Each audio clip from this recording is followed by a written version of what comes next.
I have no idea how you get assigned to that one. The trainer picked up his glass and sipped his juice. But ultimately, my situation wasn't any worse. They recognized what a good boxer I was when I was still in teachers.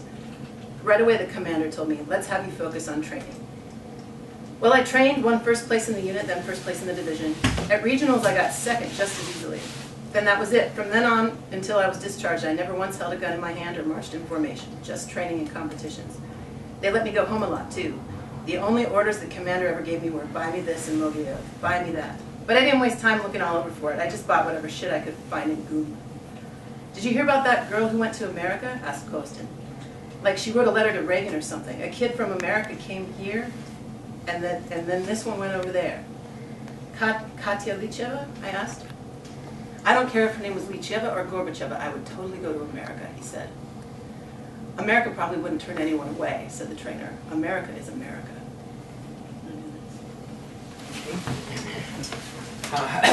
There was half an hour left before training. The gym was still closed. The cloak routine.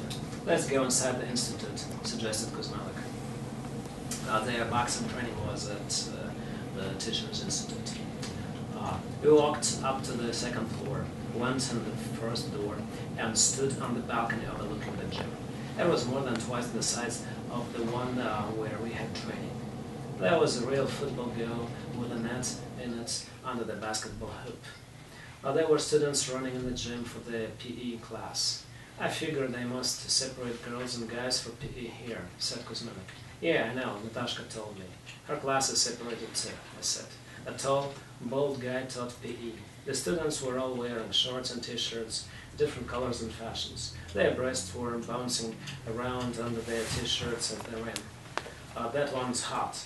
You see her? Kuzmalik pointed at one with a big chest and butt. Would you fuck her? Yeah, I said. Would you? Me too. Who else? That one, I pointed. And that one. And probably that one.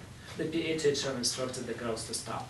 The students turned their backs to us and started doing stretches. I could see the contours of their panties beneath their shorts. Now we will work on sparring, said the trainer. You, Kuzmalik, you'll spar with Frolov. Get ready to see a knockout, Kuzmalik whispered to me. I'm gonna smack him around like a little puppy. Frolov was short and compact, almost fat. I didn't know which neighborhood he was from. He was almost always silent. He came to training alone and left alone, almost always, since the first time we went to practice. He wasn't there for Volkov's birthday. Kuzmalik and Frolov punched each other with their gloves, separated to their corners, then touched gloves again. Kuzmalik threw a right uppercut. Frolov dodged it, threw a hook to Kuzmalik's jaw, across to his stomach, and gave him a series of jabs. Kuzmalik ran back to his corner, danced in place, ran at Frolov again, faked right, jabbed left, and then then left again. Frolov deflected the blow and crossed to his gut. Kuzmalik gasped and stopped. Frolov punched him full force in the jaw.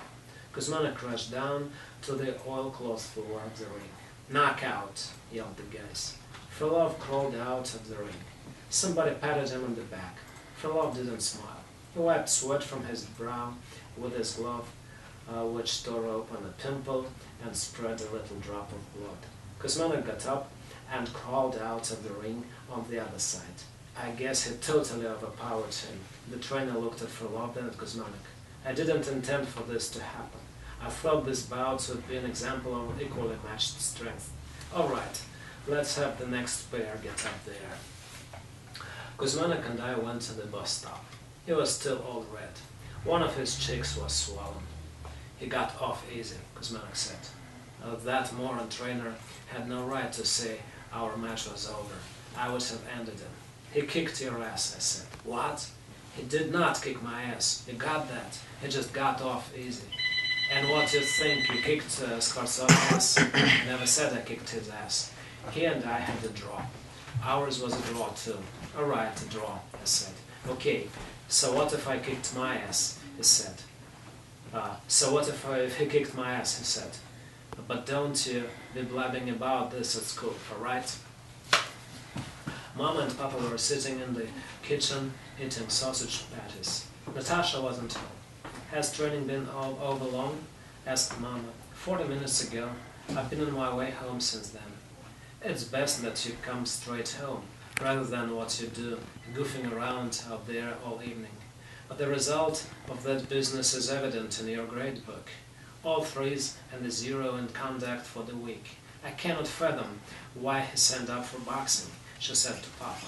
Boxing is a good idea, said Papa. A fellow must learn to stand up for himself. I support him on this one. It's fine so long as it doesn't interrupt his studies. Only a few months left until the end of the year, and you have so many threes to fix. I'll fix them, I said. You don't need to worry about that. We are not worried about anything. You are the one who should be worried that you'll end up with threes this year. I could care less. Seriously? What would make you say that, Mama said. You could care less about your progress report?